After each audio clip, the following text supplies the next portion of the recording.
Hi guys, வாங்க இன்றைய நாங்கள் இறைச்சி கஞ்சி எப்படி செய்கிறேன்னு பார்ப்பேன். இந்த வீடியோவில் இறைச்சி கஞ்சி எப்படி ஒரு 4-5 நாளைக்கு ஃப்ரிட்ஜில் ஃப்ரோசனாக வைக்கிறேன்றதையும் நான் பார்ப்பேன்.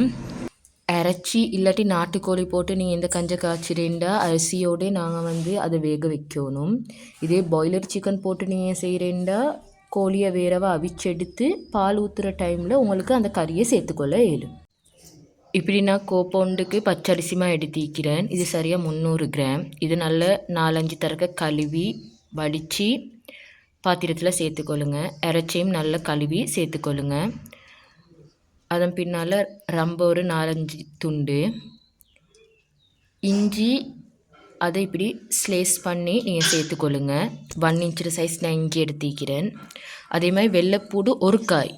இப்படி ஒரு கோப்பை அரிசிக்கு நாங்கள் வெள்ளைப்பூடு பெரிய காயால் ஒன்று நாங்கள் சேர்க்கணும். அப்போ தான் கஞ்சி நல்லா டேஸ்ட்டாக வரும். அதை நல்லா நீட்டாக ஷேப்புக்கு வெட்டி இதில் சேர்த்துக்கொள்ளுங்க. அதன் பின்னால் மிகவும் முக்கியம் நாங்கள் எந்த கோப்பையால் நாங்கள் அரிசி அளந்தெடுக்கிறோமோ அதே கோப்பையால் 5 கப் நாங்கள் தண்ணியை சேர்க்கணும். அதோடய நான் உளுவரிசி 2 கரண்டியும் கருவேப்பட்டை ஒரு துண்டையும் போட்டு இதை நல்லா ஹை ஃப்ளேமில் நாங்கள் கொஞ்சம் நேரத்துக்கு கொதிக்க விடணும். இப்போ இப்படி நல்ல பபிள்ஸ் வர போக்கில் நல்ல இந்த அரிசி கொதிச்சு கொண்டு வர போக்கில் நாங்கள் ஃப்ளேமை நல்ல லோ பண்ணி 10 நிமிஷத்துக்கு இதை மூடி வைக்கணும். அதன் பின்னால் இதை நாங்கள் திறந்து பார்த்தோம்னா இப்படி இருக்கும். அப்போ இது எல்லாத்தையும் நாங்கள் கொஞ்சம் நல்லா பரட்டி விட்டு உப்பு 2 கரண்டியை நாங்கள் இப்போ தான் சேர்க்கணும். இப்போ இந்த அரிசியில் இருக்கிற தண்ணியெல்லாம் வற்றணும். அப்போ தான் எங்களுக்கு அதை கடையேலும். எகெயின் நான் லோ ஃப்ளேம்லேயே 10 நிமிஷம் மூடி வைக்கிறேன். இப்படி பாருங்கள், நான் காட்டுற மாதிரி அரிசியில் தண்ணி கொஞ்சம் சரி ஈக்கப்படாது. பாத்திரத்தில் கொஞ்சம் சரி தண்ணி ஈக்கப்படாது. அந்தளவுக்கு தண்ணியெல்லாம் வற்றிட்டிண்டா நாங்கள் ஃப்ளேம் ஆஃப் பண்ணி அதை நாங்கள் இறக்கி நாங்கள் எப்படி பருப்பை கடைவோமோ அதே போல் நாங்கள் இதை நல்லா கடைஞ்சு கொள்ளணும்.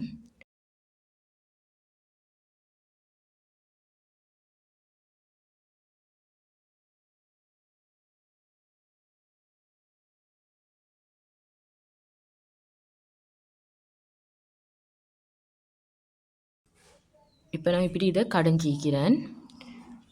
இப்போ இதில் நான் பாதியை ஃப்ரோசன் பண்ணி எப்படி யூஸ் பண்ணுறேன்னு காட்ட போகிறேன். அதனால் நான் பாதியை ஒரு இப்படி ஸ்டோரேஜ் பாக்ஸில் நான் போட்டுக்கொள்கிறேன்.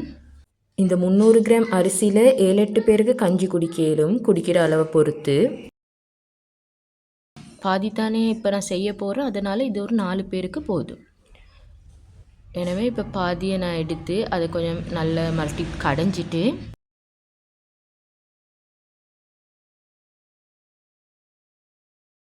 இறுக்கமான தேங்காய்பால். இப்போ 150 கிராம் அரிசி தானே இங்கே இருக்குது.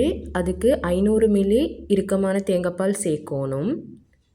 சேர்க்க போக்கில் கொஞ்சம் கொஞ்சமாக இறுக்கப்பாலை ஊற்றி நீங்கள் மிக்ஸ் பண்ணுங்கள்.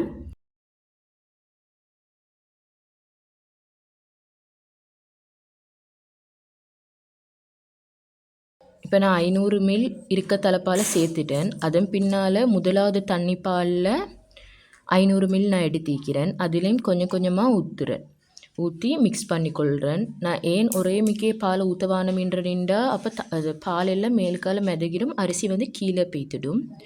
இப்போ நான் மிளகுத்தூளில் 2 கரண்டி சேர்க்குறேன். சால்ட்டை பார்த்து சால்ட் போதாட்டி நீங்கள் சேர்த்துக்கொள்ளுங்க. இப்போ பால் எல்லாம் சேர்த்ததுக்கு பிறகு நாங்கள் ஃப்ளேமை மீடியமாக தான் வைக்கணும். இப்போ இது மிச்சம் கொதிக்க தேவையில்லை இந்த கஞ்சி. இப்போ கஞ்சியை நாங்கள் செஞ்சிட்டேன். இறுக்கமாக்கிட்டிண்டா இன்னும் கொஞ்சம் தண்ணியோ இல்லாட்டி தண்ணிப்பாலோ சேர்த்துக்கொள்ளுங்க. தண்ணிப்பாலை சேர்த்ததுக்கு பின்னால் கஞ்சியில் சூடு ஏறிட்டிண்டா ஃப்ளேம் ஆஃப் பண்ணி வைங்க. இப்போ மகரிபுக்கு நீங்கள் இஃப்தார் செய்கிறேன்டா உங்களுக்கு வெண்ணெய் இந்த கஞ்சியை செஞ்சும் வைக்கலும், ஒன்றுமே ஆகாது. இது தான் நான் செஞ்ச கஞ்சி. இப்போ வாங்க 4 நாள் நாங்கள் ஃபீஸ் பண்ண கஞ்சை எப்படி செய்கிறேன்னு பார்ப்பேன். முதல்ல அதை வெளியே எடுத்து 1 ஹவருக்கு கூழ் இறங்க வைங்க.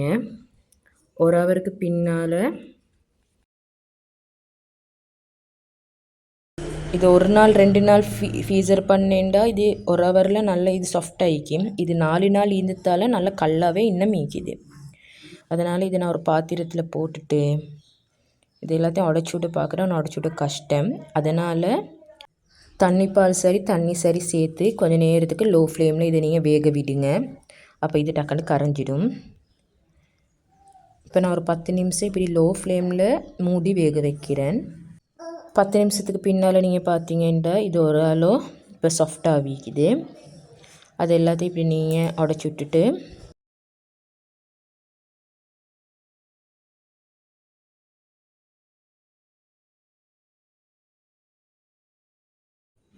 கட்டியாக இருந்த அரிசி ஃபுல்லாக கரைஞ்சிட்டின்டா அந்த அரிசியோட அளவுக்கு தண்ணிப்பாலை சேர்த்து இது 2வது தண்ணிப்பால் ஹை ஃப்ளேமில் இதை நாங்கள் நல்லா கொதிக்க விடணும்.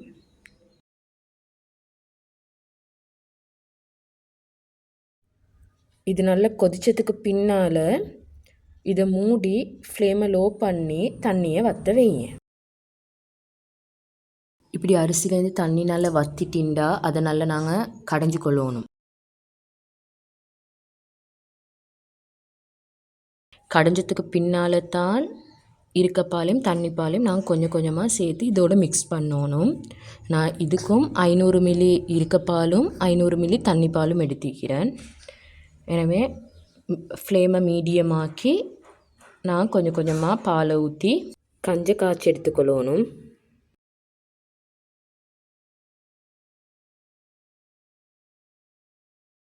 இப்போ நான் இதுக்கும் மிளகுத்தூள் 2 கரண்டி சேர்க்குறேன். அதேமாதிரி சால்ட்டும் நான் இங்கே ஒரு 1½ கரண்டி மாதிரி சேர்த்தேன். அது எனக்கு வீடியோவில் பட்டில்லை. நீங்கள் ஒரு பிஸியான ஆளாக இருந்தால் அல்லது ஜப்புக்கு போகிறதா இருந்தால் உங்களுக்கு இப்படி செஞ்சு வைக்கலும். மிச்சம் கவனிக்க வேண்டிய விஷயம் என்னென்னா இப்போ நீங்கள் ஃப்ரோசன் பண்ண அரிசியை எடுத்து வெளியே வச்சு அதில் கூழ் இறங்கினதுக்கு பின்னால் அதை தண்ணிப்பாலில் நல்லா சாஃப்டாக்கி கடையணும். கடைஞ்சதுக்கு பின்னால் தான் இருக்கப்பாலையும் 1வது தண்ணிப்பாலையும் நாங்கள் சேர்க்கணும். அப்படி செய்யாட்டி கஞ்சி சரியாக வராது. அரிசி வேறையா பால் வேறையா மிதங்கி கொண்டு ஈக்கும். இதே போல் தவிர எனக்கு எத்தனையோ முறை ஆவிக்கு இப்போ நான் அப்படி செய்கிற இல்லை. அதனால் இப்போ சரியாக வருது. அதனால் நீங்களும் இப்படியே செஞ்சு பாருங்கள். இந்த வீடியோ பார்க்குற நீங்கள் நான்வெஜ்ஜாக இருந்தேன்டா கறி போடாமல் உங்களுக்கு இந்த கஞ்சி இதே போலே காய்ச்சி எடுக்கலும்.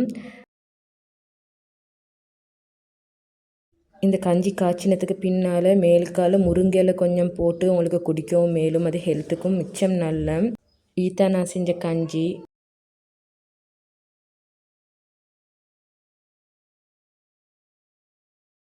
இதை நீங்களும் ட்ரை பண்ணி பாருங்கள்.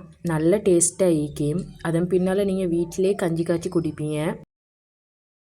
உங்களுக்கு என் வீடியோ பிடிச்சிருந்தேன்டா என் சேனலை லைக் பண்ணுங்கள், ஷேர் பண்ணுங்கள், மறக்காமல் சப்ஸ்கிரைபும் பண்ணுங்கள்.